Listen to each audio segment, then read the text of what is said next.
Edge of Spider-Geddon #1 is here, but was it needed? Infinity Wars 2 is out. Is Gamora the new Thanos? And Extermination #1 is out. Marvel trying to get rid of the X-Men once again? Find out here.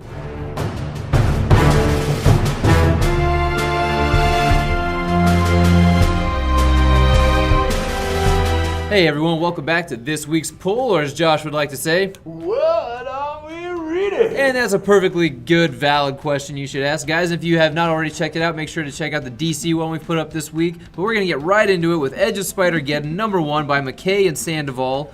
Josh, I know that you have a few more positive feelings toward this book than I do, so why don't you go ahead and take it first? All right, so Edge of Spider-Verse is, or not Edge of Spider-Verse, Edge of Spider-Geddon is pretty much them riding on the coattails of Edge of Spider-Verse that came out about, 3 years ago? I don't know, 4 years I didn't ago, read it. which introduced Spider-Gwen. This starts off with just kind of like the same way that Spider-Verse did, where it introduced a character for one shot, and it shows them kind of going to this main thing before the actual event starts. And this follows Spider-Punk. It's the event that leads up to an event, something that we have criticized heavily in the past. Yes. And this one follows Spider-Punk, which we've already been introduced to this character once before, but we're just kind of getting an idea of this character, what they're up to, and everything like that. Yeah, Hobie Brown, the original Prowler in this world, is Spider-Punk, who dresses like Spider-Man mixed with like a UK look with stupid spike mohawk on his helmet or his head and his jacket. It sucks. It's stupid. I hate it. Josh, what did you like about it? I thought it was fun. I think it's, would I want to read an ongoing series of Spider-Punk? No. But it is fun to kind of see when they do this kind of stuff where they kind of take a universe and they kind of take these characters and they do a reimagining of those characters. This book was dumb. I don't like it. I hated it. Everything about this is my least favorite book of the entire week that I've read so far. I think this is just pure gimmicky schlock comic book storytelling. It's just quick cash grab. It's like, oh, we're going to throw something that looks like Spider-Man, but a different version of Spider-Man on the cover and hope people pick it up. We're going to call it Spider-Geddon, make it sound like there's these really heavy stakes. You know, the spider world is going to come crashing down, and then you give me this piece of shit. Are you for real? I am so mad. We're sitting on a stack of these things. I hope people don't pick this up. I hope they vote with their dollar. I'd rather go broke than see people get fucking bamboozled by this book. I find it to be fun. It is a fun little, They didn't take this character seriously. They didn't take the world they set him up in seriously. Why should I, as the reader, take this seriously? Because this is not what the whole series is on. It doesn't matter. If this is going to be the very first thing that you put out to lead up to your Spider-Geddon, this right here is your signifier. Like, yeah, keep reading our shit. So you pick it up. This right here makes me go, I'm checking out a Spider-Geddon altogether. Okay, well, that's just you. That'll be most people, I think. Okay. Yeah, well, I mean, Spider-Verse did really well, and that's the only thing that makes me upset about this whole thing is they're riding on the coattails of Spider-Verse. That did really well. And books like this is what kind of also spiked up sales and got a very popular character out there, which is Spider-Gwen. One out of how many? One out of how many people? 4. Silk? Who else? Silk didn't come from Spider-Verse. Okay, well, what other Silk characters? was from 616. Okay, but what other characters spawned out of Spider-Verse that are now very popular? They only made 4 that they actually put spotlight on. Spider-Punk was one of them already, but he got a little bit of praise. I mean, to the point that they actually made a figure of him. Yeah, but they also made like a UK Spider-Man figure. No one cares. Spidey UK, yeah. But I mean, and then they also did a couple other characters, like Spider-Noir was one, even though he was already Spider-Man made Noir's out. been there for years. He's been a character but they that's used existed it. for They years. made a book on him. Right. They did that back when they did the Noir series. They did an Iron Man Noir, Punisher Noir. That doesn't count. Okay. But they're just using this to kind of show different versions of Spider-Man. And this wasn't one of them. And then there's a couple other ones. There's one that used a tech suit, kind of like Iron Man. And then there was one where it was a little girl which existed like back in the 90s cartoon. And then there was one with a little girl that she makes like a huge... Yeah, which, spoiler alert, it's going to be the one. second issue of Edge of Spider-Geddon. Don't pick that one up either, if you're going to ask me anyway. But look, here's my thing. Spider-Man is a character that doesn't need a verse. He doesn't need a Spider-Verse. I hate that shit. It's just Spider-Man is Spider-Man. He needs to be one of a kind. Once they started doing all this, I lost complete interest in anything peripheral to Spider-Man. It's either Amazing Spider-Man or I'm not reading it. Because it's supposed to just be Spider-Man. He's one of a kind. Why are they making it like this spider totem in all the worlds and universes has this spider avatar fucking character? I hate this. This is terrible. So I'm going to unveil our new rating because Infinity War just dropped on Blu-ray today. I picked up the Steelbook. I'm giving this 0 fucking Steelbooks. You say this is worse than anything that you've read for here. Yep. For this podcast. I hated this. You are just angsty about this. No. I have never. You're just up against this because you know I actually enjoyed it and you want me to not. No, enjoy you know what, it guys? you. I'm going to be very drastic right here. I'm going to pay for this book on my own. I'm ripping this thing up. I hate this thing. I absolutely hate this book. You guys can hear it. Fuck this. I'll pay for it later. What are we moving on to? Infinity Wars #2 by Jerry Duggan and Mike Deodato. How'd you feel about this one, Josh? It was okay. I liked it. I actually liked this book. It was pretty good. I mean, what they're doing is basically it feels like they're setting up Gamora to be the next Thanos, right? And they've got all these other characters who are doing their thing, but I really enjoyed the fact that the Avengers kind of decided to like make their play and come in. It was good. The artwork was great. Yeah, Mike Deodato. He's still doing that kind of his framing thing where it's really chopped up into bits, and at points it works for me. Other times I'm not a huge fan of it, but I do love his pencils and his artwork. Yeah, I'd say that the only thing I had a problem with this is I don't know. I'm not a huge Guardians of the Galaxy fan. I feel like they spend I'm just tired of seeing the Guardians of the Galaxy, really. Yeah, but I mean, if you're gonna make Gamora kind of the main antagonist, you got to see what the Guardians are gonna be up to. I'm kind of curious where it's gonna go. Josh is very shaken right now by the fact that I just ripped that book up. I can tell. I'm actually kind of pissed off at you. Yeah, I can that's tell. inventory. Huh? That's I'll inventory, pay for it. and it wasn't that bad. I'll pay for it. Yeah? Yeah, I'll pay for it. I don't care. Okay, cool. So you just completely, even if you ripped it up, you're still giving them money for that. I'm just giving myself money back. Okay. But yeah, I mean, it's kind of caught like the whole point of like them actually saving Star-Lord. Like, yeah. That was kind of stupid. I wish that he'd just stay dead. But other than that, it was a good book. I mean, a lot of people are getting taken out in here. Like I said, I like the Avengers coming in. There's some good stuff going on with Thanos, Gamora remembering Thanos, not really sure what's real and what's not. In the end, I'm very interested to see how Loki kind of factors into all of this stuff. So, Josh, how many steelbooks would you give Infinity Wars #2? I'm giving it 2.75 steelbooks. 2.75 steelbooks? I'd say about the same thing. About 2 points. Did you actually give your Spider-Geddon one? You know what? I don't even want to talk about Spider-Geddon anymore. So what was your rating for it? I give it 2. All right, give it a 2. All right. I gave it a 2. But now I'm about to give it 2 I'm about to give it 4. Okay. Just because of how shitty of a person you are. Yeah, I ripped that book up. Because now I'm going to look at that book and I'll be like, this is the book that made Jake Losses fucking cool to the point that he destroyed inventory. Hey, like I said, I'll pay for it. All right, Tony Stark, Iron Man #3, written by Dan Slott. Art still Valerio Schiti, and I gotta say, guys, again, I'm really digging Tony Stark Iron Man. This is You mean Ready Player One? Yeah, I was about to say I'm really digging this series, but yes, it's taking heavily from Ready Player One. Just the idea, kind of like the Oasis. Stark is kind of trying to create his own version of the Oasis, but it's also getting into this conversation about what's real and what's artificial as far as intelligence and personality goes, and what is real intelligence as opposed to fake intelligence or artificial intelligence.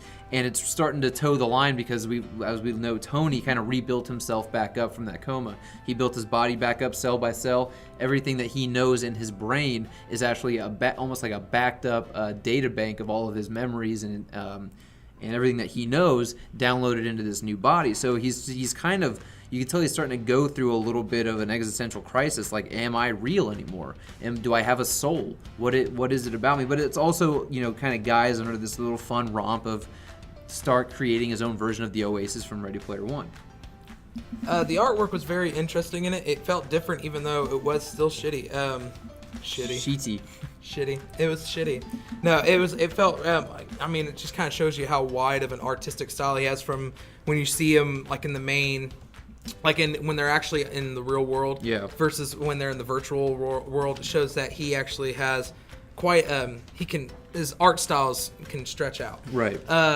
I actually, out of all the issues of the Iron Man series, at first I was really worried about it because I kind of, I don't know, I don't like the whole idea of this whole virtual reality thing, and I thought it was going to end up being one where you're the reader, but you're into the whole... Oh, you thought it was supposed to be like a first-player video game version? I wasn't really digging it.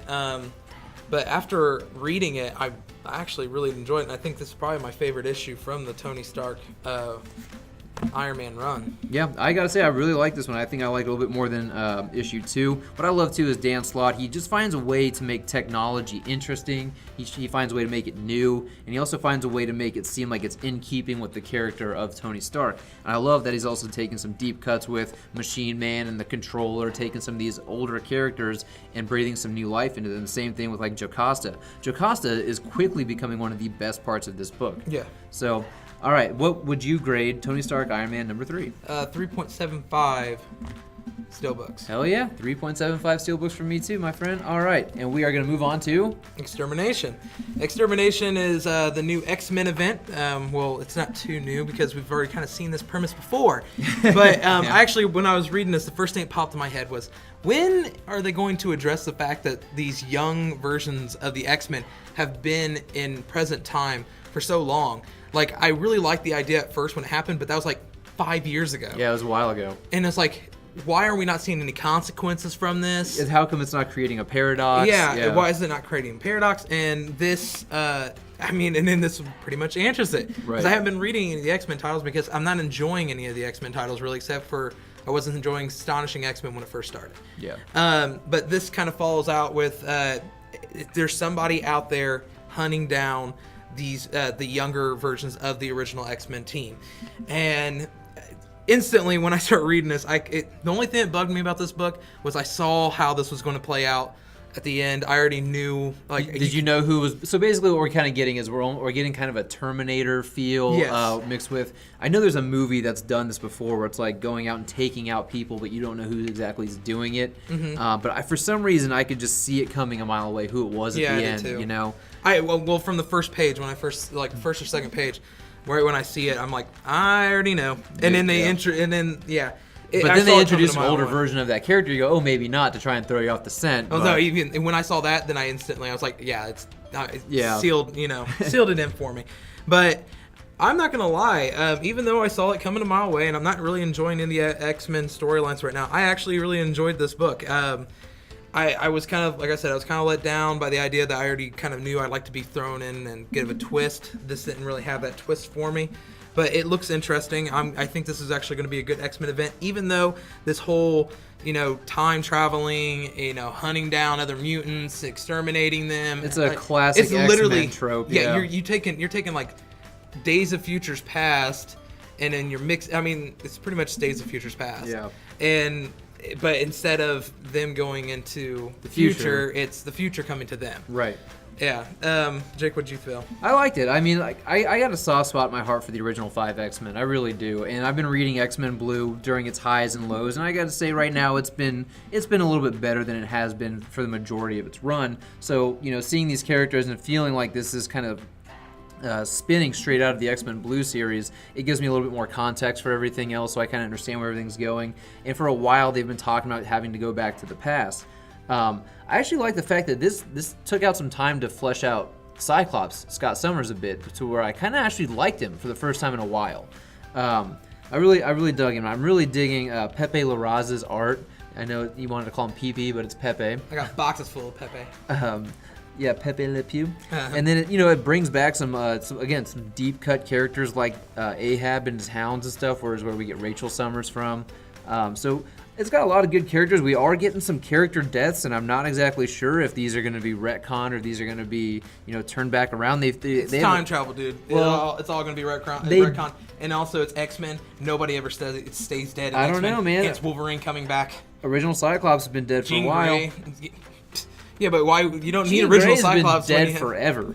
Yeah, you don't need regular Cyclops when you have young Cyclops. Well, here's the thing. I get the feeling that they're on a time crunch. The original 5 X-Men eventually are going back to their time. Yes. I actually wouldn't mind reading a book where they're back in their time and we're getting an ongoing series from them back in the 60s. I would like for there cool. to be consequences to them being in the wrong timeline, because Seems like that's what this book might be doing. yeah, I'm hoping.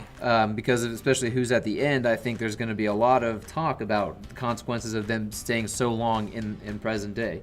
But I don't know. I like this book. I think it's got a lot of promise. I think they could do something interesting with it. It doesn't feel wholly original now, but depending on where they decide to take it, it could be a very cool concept.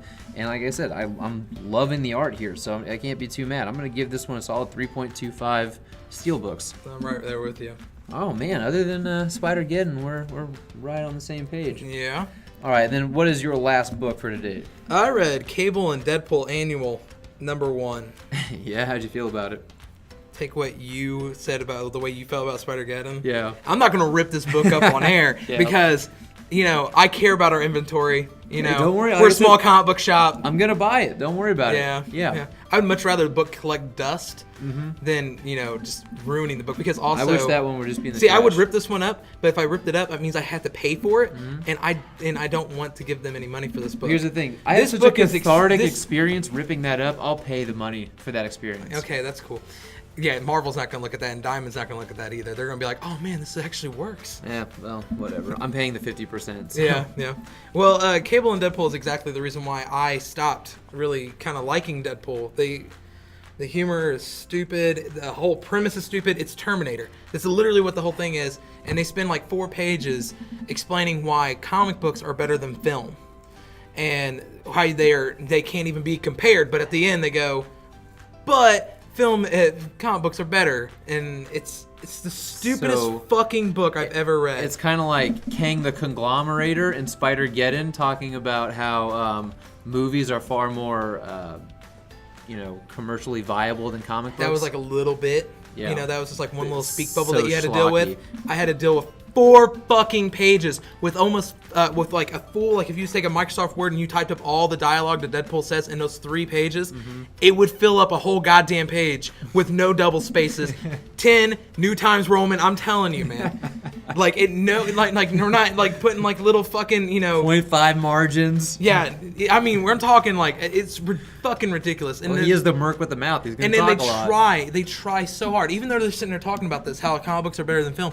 The artists try so hard, which there's multiple artists, but they try so hard to actually make Wade Wilson look like fucking Ryan Reynolds. Yeah, that's your biggest complaint that you were talking Well, about. it's just like I think it's stupid, and like because I like the movies. Don't get me wrong, I like the movies. Ryan Reynolds is perfect as Deadpool. I get it, but like this is fucking stupid. They're trying so goddamn hard.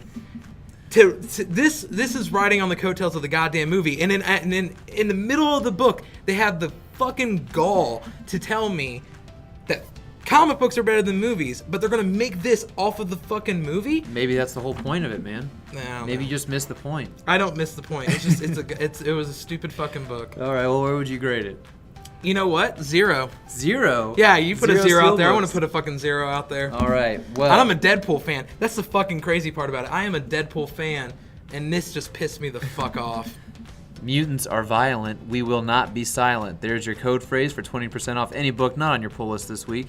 And the last issue I'm going to review today is Thor number 4. Thor 4 by Jason Aaron and Mike Del Mundo. And guys, I gotta say, still having a good time with this Thor book. Jason Aaron just continues to deliver the goods. Yes, I've seen Jason Aaron's Thor kind of go from this epic tale of mythology into something that's a little bit more of a fun romp that's just kind of slowly progressed into that, but this still feels like what I would imagine like an old tale from Norse mythology. Like if I sat around, I got to hear like an old passing of a tale of Norse mythology. This is what that book would be. It would be like reading that tale being told to me in like a circle around a campfire. You know, it's a lot of fun. There's a lot of good family humor, a lot of good family dynamic. There's some good stuff with Thor in here that I really dug, but you got like Cinder versus Hela, Thanos comes in. It's the War of the Realms that Malekith has been setting up all throughout the Jane Foster Thor run. Just a fun little book, and I gotta say, Mike Del Mundo's art at some times it is just too sporadic and crazy, and I can't really tell what's going on. Other times, it's absolutely gorgeous. There are times where Thor, I'm just like, hell yeah, that right there, I need to see this image, this tableau in a movie. But Thor goes to Valhalla. He recruits the Valkyrie, and they help fight the War of the Realms. Send Sindir's Muspelheim people back and to regroup and kind of fend off the War of the Realms for now, but we know it's coming back. Plus, at one point, Thor does get Hela's headdress and becomes the king of hell for a brief second. It's pretty fucking badass. So I'm going to give this one a solid 3.25 steelbooks. All right. Well, guys, that's all we got for you. We're not going to rip up any more of our inventory. Not that you're going to see on air anyway, but I might stop everybody from picking up Edge of Spider-Geddon number 1. I'm not going to because I like money. All right, guys. Well, we appreciate you listening. We hope that you check out the DC one that should be on the channel as well from this week. We're thinking about doing a couple things here in the future, maybe us getting together, planning out a trade paperback or an entire series that's already ended and doing a nice in-depth review of that. So definitely be on the lookout. Let us know below what you guys have been reading, what you think about the books that we decided to do a review on. If there's something that we didn't touch on, leave it in the comments. Maybe we'll decide to pick that book up, give it a read, and tell you what we think of it. But share this around with your friends. If any of them are comic book reading fans, let them know that there's a channel out there that's great at reviews, and every now and then maybe we'll rip something off on the microphone then.